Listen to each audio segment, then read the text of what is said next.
At this point, I want to invite again to give a goodwill message, and this will be done by our special guest of honor.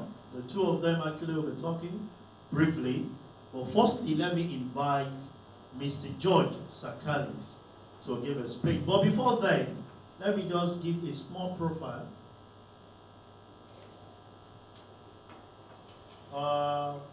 Let me just give a small profile of who Mr. George is. Mr. George is the Managing Director of Service Beverage Africa Limited, Cedar Group Partners. He is a Senior Executive of Commercial Orientation with over 30 years diverse experience in marketing, sales, and general management in major organizations, including Nestle, Elga, Friesland, Nickel, and AG Leventus. He is an energetic, innovative, action and performance-driven team player. Plus, he is a leader with hands-on and out-of-the-box approach who is easily adaptable to multicultural environment. Mr. George is primarily interested in, but not limited to, expatriates assignments in Africa, Middle East, Asia, South Africa, Europe, and he loves turning challenges to opportunity and success. And I'm sure he's here to admonish the chairman of today to see some of the challenges ahead of him as opportunity. Please put your hands together for Mr. George Sakalis. Well, it's a little delicate because you're honored and guests, they've been addressing you with your professional capacity and everything. For me, we started a business relationship some years ago, and I'm actually his customer, one of his many customers. But that's not the point. We started as customers, but I was honored of getting a great friend. And allow me to say this. Okay, we may say I'm on the other side of the river. I represent companies, multinationals or not. For us, it is very important that the tax consultant, as we say, does not just bring a bill. We don't like doctors that say, okay, I examined you, take this prescription.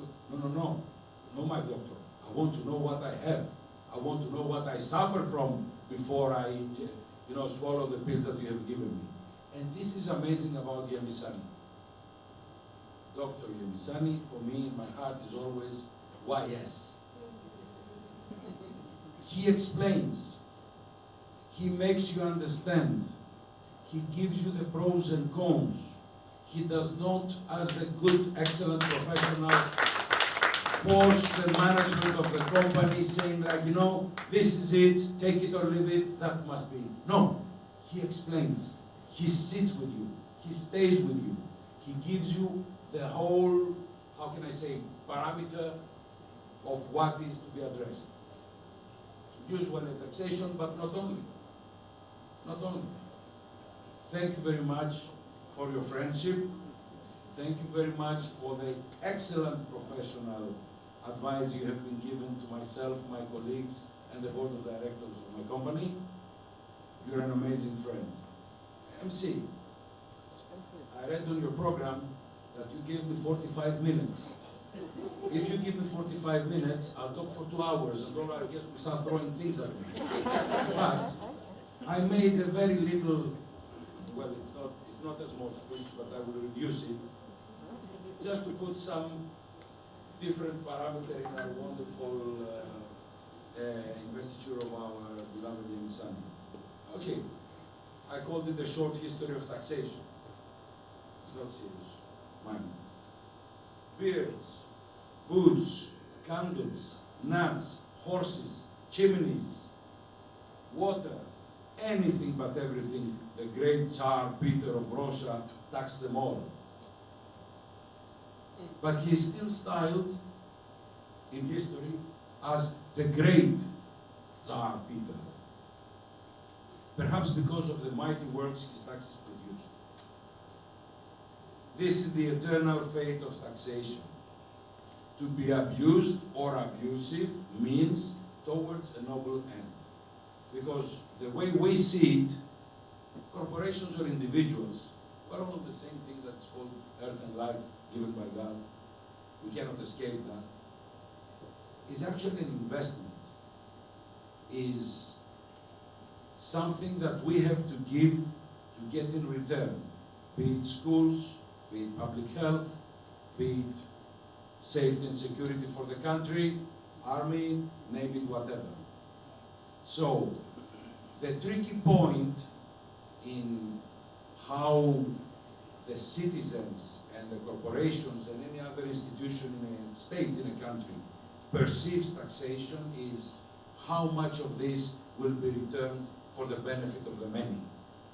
And like we say in my world, and I always take sales very personally, despite very excellent sales directors that I have in the company, I always like to involve myself is, don't sell the customer product attributes.